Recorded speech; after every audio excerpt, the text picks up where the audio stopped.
le Seigneur vous bénisse richement. Donc là, c'est, je pense, c'est le 8e jour, hein, je crois, c'est le 8e jour, ici en France, le 8e jour du confinement. Bon, moi, j'ai toujours un petit retard parce que je n'étais pas là. Mais le retard, je vais le rattraper. Donc aujourd'hui, c'est le 8e jour du confinement. Là, j'ai fait la vidéo du jour. Je le fais dans le salon de mon épouse, Hortense Moussaka, née Kuyenga.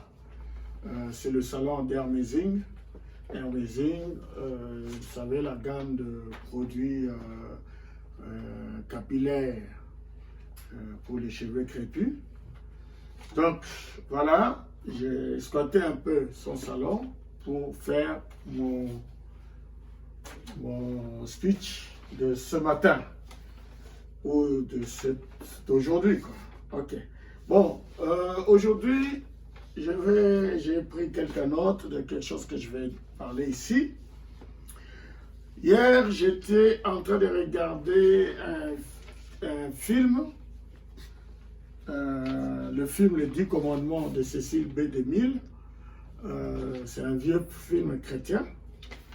Alors, ça m'a fait plonger dans une citation de Frère Branham quand il parle dans la fête des mères, qu'il a prêché en 59, le paragraphe 46. Il dit: je pense que c'était dans les 10 commandements, un des chefs-d'œuvre du monde cinématographique, écrit et adapté au cinéma par le regretté Cécile DeMille.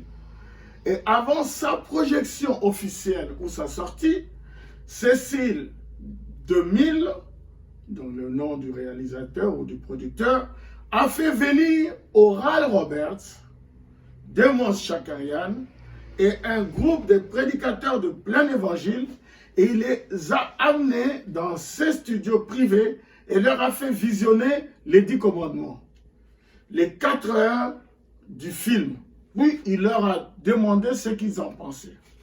Que Dieu ait son âme valeureuse. Paragraphe 47.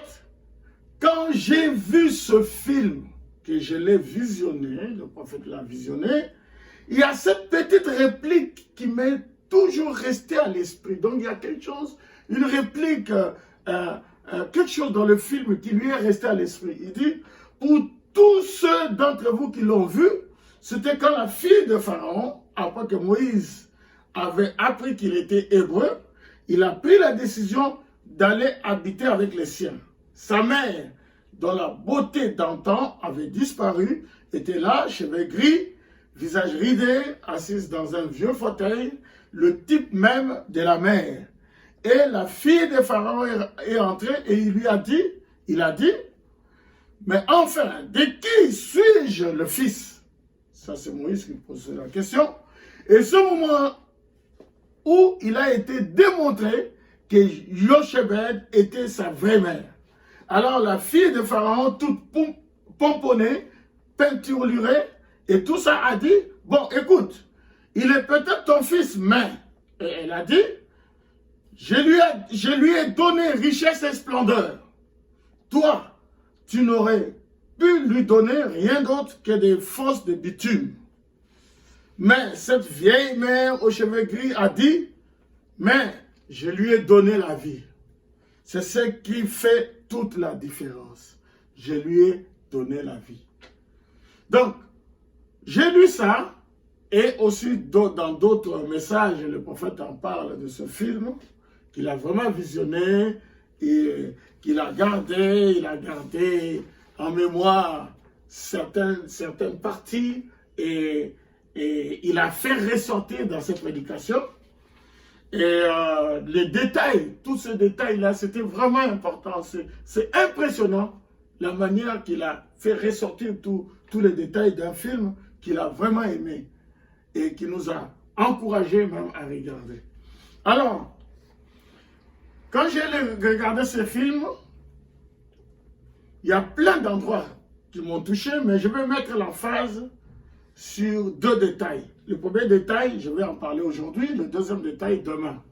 Donc le premier détail que je vais mettre l'emphase, c'est quand la mer Rouge était ouverte, vous savez, c'était une situation impossible. Il y avait les soldats de Pharaon derrière, il y avait les montagnes, et tout ça. Pharaon a dit que leur Dieu était un piètre général. Il n'a même pas prévu un moyen de retraite. Or, notre Dieu ne connaît pas le mot retraite. Quand il avance, il avance. Et rien ne pouvait arrêter Dieu. Alors, le chemin de Dieu, c'était qu'il devait traverser la mer Rouge. C'est la mer Rouge qui devait céder. Et quand la mer Rouge s'est ouverte, et que le peuple a commencé à traverser, Moïse a traversé, et Josué, à un certain moment, il dit, Moïse, mets-toi, monte sur le rocher, voilà vraiment les phrases, monte sur le rocher, quand le peuple te verra, il retrouvera ses forces. Donc vous pouvez voir la vidéo, je vous mets juste cet extrait de vidéo. Souffle pas si tu veux. Ne vous arrêtez pas. Calez les roues si vous vous arrêtez.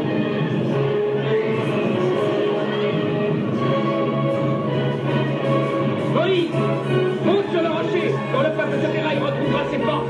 Cours. Poussez, on y est.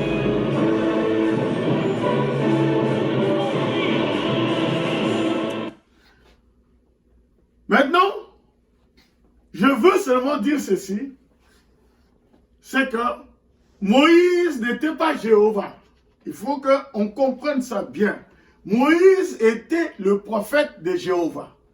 Nous ne croyons pas, nous, les croyants, les véritables croyants du message, nous ne croyons pas que Frère Branham est Jésus-Christ. C'est Jésus-Christ qui est Dieu. Voyez, nous ne sommes pas des branhamistes, les branhamistes sont dans l'erreur, c'est des gens qui ont de mauvais esprits. Nous croyons que Jésus-Christ est Dieu. Les Jéhovah de l'Ancien Testament, c'est Jésus-Christ dans le Nouveau Testament. Maintenant, c'est Jésus qui a envoyé un prophète du nom de William Marion Branham. C'est comme Dieu envoie toujours des prophètes. Il a envoyé des prophètes. Il a envoyé, depuis l'Ancien Testament, Dieu a toujours envoyé des prophètes. Mais maintenant, il nous a envoyé un grand prophète du nom de William Marion Branham. Et nous, pour nous, c'est comme notre Moïse, voyez, et nous sommes comme Hur et Aaron, nous élevons les mains de Moïse, parce que la victoire sur le coronavirus dépend de si les mains de Moïse sont élevées. C'est la raison pour laquelle nous mettons des citations, nous savons que coronavirus a déjà perdu la bataille. Ce n'est qu'une question de temps. Nous croyons que ce message est puissant et nous croyons que Dieu est capable de nous trouver une solution et la solution est déjà là. Je vous dis déjà que la solution est là. Que le nom du Seigneur soit béni. Donc, nous, notre rôle, c'est seulement d'élever les mains de Moïse. Maintenant, il y a des gens qui sont en train de se battre, comme Josué avec l'armée, qui se battait avec l'ennemi.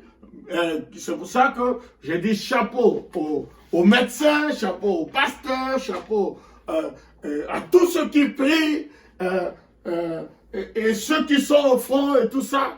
Chapeau pour eux, ils sont en train de se battre, mais la victoire est sur la montagne. Il faut élever les mains de Moïse. Que Dieu soit béni, amen.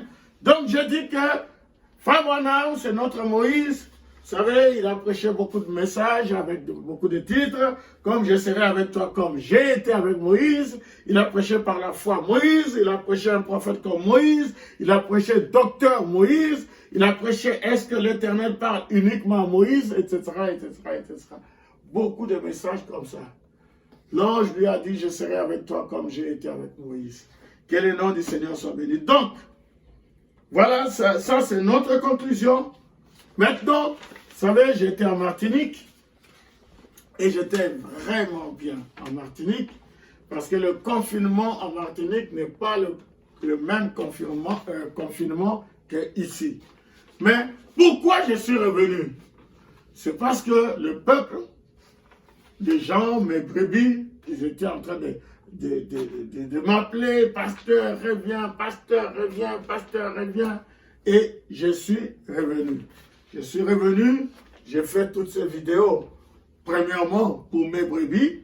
C'est vrai que j'ai reçu des coups de fil d'un peu partout dans le monde, des gens en Martinique, des gens, même j'ai reçu des coups de fil au Bas-Congo. Au Bas-Congo, les gens m'appellent. Nous avons suivi la vidéo, tout ça, tout ça. J'étais vraiment étonné. Les gens ont besoin d'être encouragés. Voyez? Et surtout dans les moments dans lesquels nous sommes. Vous voyez? Maintenant, dans les moments difficiles comme ça, les brebis ont besoin de leur berger. Ils ont besoin que le berger se tienne sur la montagne afin que les gens le voient et que les gens aient du courage. Merci Seigneur, que Dieu vous bénisse. Donc, comme je ne peux pas appeler tout le monde, alors j'ai opté de faire des petites vidéos comme ça pour vous encourager et pour vous dire que tenez bon, nous allons nous en sortir. Et je sais qu'une fois qu'on va s'en sortir, ce sera une grande félicité. Donc, voilà ce que je peux vous dire. Et comme je l'ai dit, je le répète encore, évitez de partager des vidéos négatives. Si vous voulez apprendre quelque chose de négatif, bon, il y a eu des morts ici, il y a eu des morts là, il y a eu des morts là. Bon, bien entendu, c'est bien de savoir qu'il y a 5000 morts, mais ça t'apporte quoi? C'est bien de savoir qu'il y a 10 000 morts, ça t'apporte quoi? Ouais. Est-ce que quand tu vois qu'il y a 10 000 morts, c'est ce qui va faire que ta foi va être boostée? Ou bien tu seras complètement par terre? Donc, maintenant, si tu veux te nourrir des choses lugubres, gloire à Dieu. Je ne parle pas que les gens soient dans les dénis, mais je vous dis que dans les moments comme nous sommes là, et ça nous demande d'avoir plus de foi. Et vous devez partager des choses qui vous donnent la foi, plutôt des choses qui suscitent la peur. Que le Seigneur vous bénisse. Shalom.